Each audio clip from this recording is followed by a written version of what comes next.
Greta Thunberg last week poured some dye into the canals of Venice.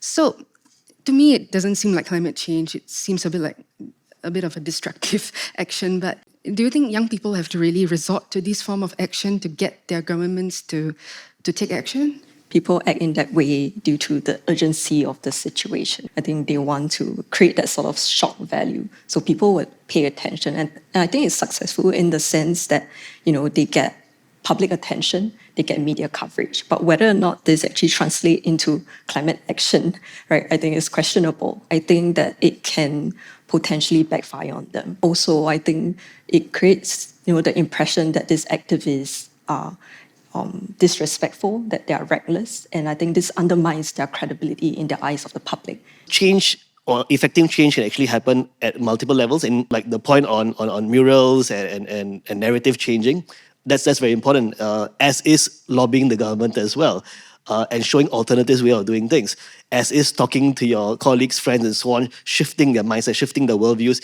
as is doing the very visible public stuff. We run repair programs very publicly.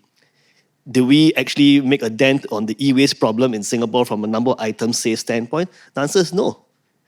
But what did that result in? It resulted actually in a lot bigger public acceptance for the EPR policy when it came out at that point in time, because people were saying that I understand the problem, I recognize the government's need to do something about it, and I'm going to support that, right? Sometimes that supports what you need, right? Then the rules can change.